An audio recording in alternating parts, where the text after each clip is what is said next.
हमारे पिताजी से आपका क्या नाता है? ये एक बहुत लंबी कहानी है और इस कहानी को आज तक मैंने कभी भी किसी से नहीं कहा। गाना गाने वाली मनीषा से मेरी मुलाकात चेन्नई में हुई और वो भी शेर की गुफा में। देवराज मास्टर जी की बाईं भुजा, नहीं दाईं भुजा तबलची बालटन जी थे और उनके राइट में आर.के. शेख रतन। अपनी शेर जैसी दहाड़ती हुई आवाज से मास्टर जी ने मुझसे कहा, प्यारे गोपन, तुम अपने श्रीमुख से मुझे एक गाना गा के सुनाओ। मैंने सब कुछ भुलाकर गाना शुरू कर दिया। जब गाना खत्म हुआ तो वो खड़े हो गए और मुझे गले से लगाने के बाद उन्होंने मेरे कान में बोला, यहां से चले जाओ और इस इलाके में भी कभी मत आना। वहीं पर मेरे संगीत का अंत हो गया। यही है ना वो बालेटन जी? लेकिन उसी दिन उन्होंने मेरा हाथ थामा और अपने साथ मुझे अपने घर ले गए। घर पे मुझे पेट भर के खाना खिलाया। जब तक मेरा पेट भर नहीं गया ये मुझे खिलाते रहे। ऐसे हैं हमारे बालाटन जी, हमारे प्यारे बालाटन जी। मैं इन्हें कभी भुला नहीं सकता। क्या टेस्ट और खुशबू थी खाने की। हर एक लाल मिर्च जो उसमें थी, मैं उसे कभी नहीं भुला सकता, कभी भी नहीं भुला सकता। कहाँ है वो बालेटन जी? मुझे उन्हें देखना है। वो अपने बिस्तर पर है। वो अभी तक उठे नहीं? दोपहर हो चुकी है। वो बिस्तर से भी नहीं उठ पाते। अरे बाप रे! बालेटन जी, मेरे प्यारे बालेटन जी, न जाने कहाँ हैं आप? कहाँ हैं बालेटन जी? बालेटन जी,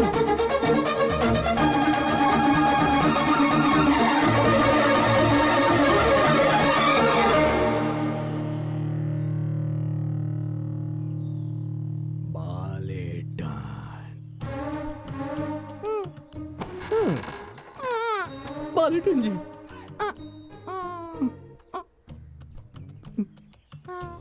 हैप्पी बर्थडे बाबा, हैप्पी बर्थडे बालेटन जी।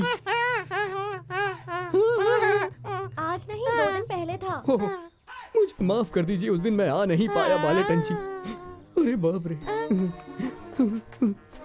इनकी आंखों का तेज देख रहे हैं आप लोग? कितनी यादें, कितनी मेमोरीज। लेकिन मैं आपकी ये हालत देख नहीं पा रहा हूँ। आप लेट जाइए, लेट जाइए। इनकी ये हालत कब से हुई है ऐसी? लगभग 7-8 साल से। और इलाज का क्या हुआ? हर कोशिश कर चुके हैं हम। हम बालेटन जी को ठीक कर सकते हैं, वो ठीक हो जाएंगे। संगीत में ऐसा जादू है। शंभू महादेव। संगीत में ऐसा जादू है कि वो किसी को भी ठीक कर सकता है। मैं बालेटन जी का इलाज संगीत से कर सकता हूँ। हाँ, क्यों नहीं? चंद्रलेखा या सरगम, किस फिल्म का गाना गा? सरगम ठीक रहेगा। ऑब्जेक्शन लो, हमें चंद्रलेखा चाहिए। चंद्रलेखा। हाँ, चंद्रलेखा ज्यादा अच्छा है। हाँ, चंद्रलेखा का हाँ, गाना चंद्रलेखा से गाते हैं। वो लाल बाबू की फिल्म है ना, मोहनलाल की।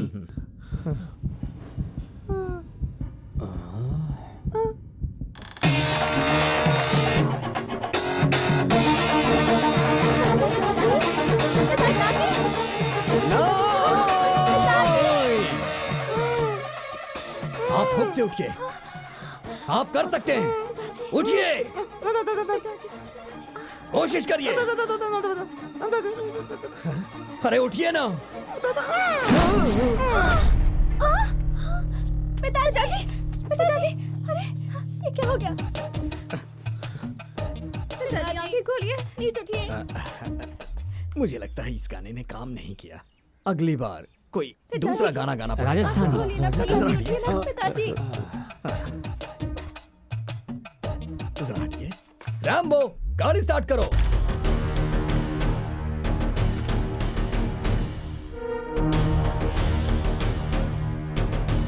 सुनिए, सुनिए।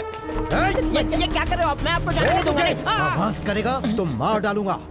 देखिए, चाहो तो इसे मेरा डाइंग कन्फेशन समझ लीजिए। आज तक मथाए के बेटे को छूने की किसी की भी हिम्मत नहीं हुई। वो जो खेत सपाट करने आया था, उसे खेत में गाड़ दो। हाँ बाबा। अरे बेबी, सुन तो मेरी बात सुन। खून खराबे की जरूरत नहीं है। अगर मर्डर केस हो गया तो तुम्हें फांसी हो सकती है। तुम हट जाओ वकील यहाँ से। अरे बाबा, मुझे बोलने तो दो। ये सब चाल है। ये गोपन का एक अच्छा खासा मास्टर स्ट्रोक है। जमीन सपाट करने के लिए उसे गांव वालों का और बटालियन का सपोर्ट चाहिए, इसलिए उसने जानबूझकर हमें अपना दुश्मन बनाया है। दुश्मन का दुश्मन तो दोस्त होता है, आई बात समझ में? जब तक वो मैदान में है अपने घोड़ों को लगाम डालो। मेरे बेटे को चाटा मारना उसका मास्टर स्ट्रोक था। अगर बाबू को चाटा मारता तो क्या हमारी 18.5 एकड़ जमीन लेवल हो जाएगी क्या? आप इसकी बात मत सुनो पापा। जैसा तुमने बोला, अगर ये उसकी चाल थी तो मैं इसे माफ करूंगा, वरना इस जमीन से उठने से पहले मैं उसे दुनिया से उठा दूंगा, और ये मेरा वादा है। अब उसे खत्म करना तो ठीक है, लेकिन अपने पैर और मुंह का ख्याल रखिएगा। उसका इन दोनों पर विशेष प्रेम है।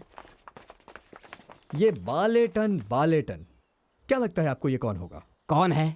हाँ, ये देवराज मास्टर जी या आर के शेखर मास्टर जी से पूछना पड़ेगा कि ये कौन है, या फिर जॉनसन मास्टर या फिर रविंद्र मास्टर जी से पूछना पड़ेगा। अच्छा, इनमें से कोई भी जिंदा नहीं है ना? हाँ, तो फिर आप उनसे पूछेंगे कैसे? हाँ?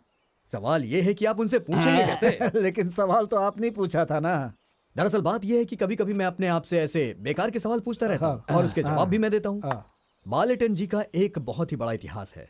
मुझे जहाँ तक याद है, दिलीप जी के बारे में नहीं, इसमें खामोखा दिलीप को मत घसीटो गोपन, मैं दिलीप का फैन हूँ। अरे वो वाले दिलीप नहीं, ये वाले दिलीप। अरे मैं AR रहमान वाले दिलीप जी की बात कर रहा हूँ। उन्होंने दिलीप नाम की एक फिल्म में अपना संगीत दिया है, मैं जानता हूँ, और उस संगीत में बालेटन जी ने तबला बजाया था। वो योद्धा है। वाह क्या बात है, रुहानी रात है, सुहानी रात है, मस्तानी रात है। बहुत ही अच्छा गाना है। बालेटन जी की इस हालत को AR रहमान जी को बताना होगा, शायद उनसे कोई मदद मिल जाए और बालेटन जी की हालत ठीक हो जाए। तो अब AR रहमान जी का शो यहाँ करवाना होगा। अरे क्या ये हो सकता है? क्या आप रहमान को पर्सनली जानते हैं? ए पागल लड़की, रुको, तुमने क्या पूछा मुझसे? यही ना कि AR रहमान को मैं पर्सनली जानता हूँ या नहीं? एक मिनट, अभी दिखाता हूँ। रैम्बो, बस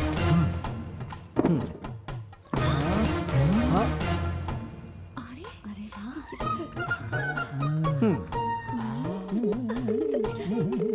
हेलो हेलो।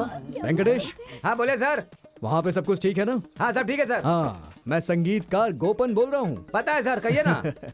रहमान साहब चेन्नई में है क्या? नहीं सर, अभी वो लंदन में है, रोमिंग ओ, पर। लंदन गए हैं रोमिंग पर। हाँ सर, बताइए अच्छा, ना। अच्छा। तुम उनसे कह सकते हो कि वो मुझसे बात करें? हाँ, बोलता हूँ रात में सर। भी कर सकते हैं। सब कुछ ठीक है ना? हाँ सर, सब ठीक है। हाँ, thank you sir. Okay, okay sir. Okay. चलो bye bye bye bye. Rahman साहब लंदन में है।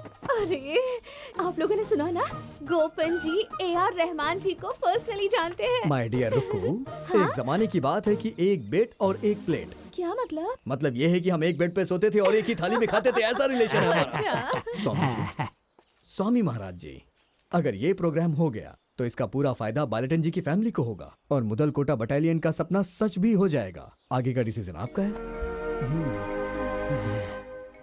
मेरा मिशन है 100 घर बनाने का सपना। अरे मेरे प्यारे गोपन, भगवान पूरा भला करे। हाँ, तो फिर ये प्रोग्राम होना चाहिए, हमें करना ही होगा। हाँ। ये प्रोग्राम हो गया तो हम गांव की सारी गरीब लड़कियों की शादी कराएंगे। इस रहमान के शो पे तो बहुत खर्चा करना पड़ेगा ना? मैं कुछ ऐसे कॉर्पोरेट ग्रुप्स को जानता हूं जो ये शो स्पॉन्सर कर सकते हैं। हाँ। फिर हम वो शो रिकॉर्ड करेंगे, फिर हम किसी भी टीवी चैनल को उसे 4-5 करोड़ रुपए में बेच देंगे। हाँ, सही कहा। हाँ। लेकिन हम ये शो करेंगे कहाँ पे? पंचायत का ऑडिटोरियम है। तुम्हारा 250 सीट वाला पंचायत ऑडिटोरियम AR रहमान के शो के ठीक नहीं लिए। है। सुनिए प्रेसिडेंट साहब, क्या? शो के दौरान कम से कम 1 लाख क्या? लोग आएंगे। बाप रे। बहुत बड़ा स्टेज होगा, हमें एक बहुत बड़ा पार्किंग एरिया भी चाहिए। इस गांव में इतनी बड़ी जगह है क्या कहीं? तो फिर हमारा स्कूल का ग्राउंड है ना प्रेसिडेंट जी? हाँ, लगभग 1 एकड़ का होगा। देखिए प्रेसिडेंट जी, कम से कम 10 से 5 एकड़ जमीन की जरूरत पड़ेगी। हाँ, क्या मैं एक सुझाव दूं? तुम अपनी जमीन पे क्यों नहीं करवाते? अरे नहीं, अरे नहीं, ऐसा नहीं हो सकता। वहाँ मेरी छोटी छोटी मछलियाँ रहेंगी। वैसे भी वो शहर से यहाँ आने के लिए निकल चुकी हैं, मैं नहीं कर सकता। नहीं। कई सालों से वहाँ धान की खेती नहीं हुई है, इसलिए सरकार वो जमीन खेती के लिए लेना चाहती है। एडाथला ग्रुप ने तुम्हें वो जमीन लीज पे दी है ताकि सरकार वो जमीन अपने कब्जे में न कर सके। हम वो जमीन सपाट कर देंगे और शो के लिए स्टेज बना देंगे। वाह, ये तो कमाल का आइडिया। लेकिन मेरी वो छोटी छोटी मछलियाँ जो शहर से निकल चुकी हैं। देखो अब तुम ना नहीं करना, ये गांव की जरूरत है। शे, अगर आप सब यही चाहते हैं तो ठीक है, कोई बात नहीं। रूलिंग पार्टी, अपोजिशन, बटालियन सब गांव वाले मिलकर काम करेंगे और रहमान का शो सुपर हिट कर देंगे। सही कहा। लेकिन एक प्रॉब्लम है, हाईवे से वहाँ तक रोड बनाने के लिए उस दामोदर की इजाजत लेनी होगी। अगर वो जमीन देने के लिए तैयार हो गया तो हम रोड आसानी से बना सकते हैं। ओह, जब मैं जेसीबी ला रहा था तो उसी ने बखेड़ा खड़ा किया था ना। अरे ये दामोदर काफी खतरनाक आदमी है। 2 मर्डर केस चल रहे उस पे, पिछले महीने ही जेल से छूट के आया है। लेकिन हम सब मिलके उससे बात कर सकते हैं। ठीक है, कोशिश करेंगे। इतना मुआवजा दें कि वो मना न कर पाए। अगर वो नहीं माना तो अगर नहीं माना तो मैं उसके पैर पकड़ लूंगा।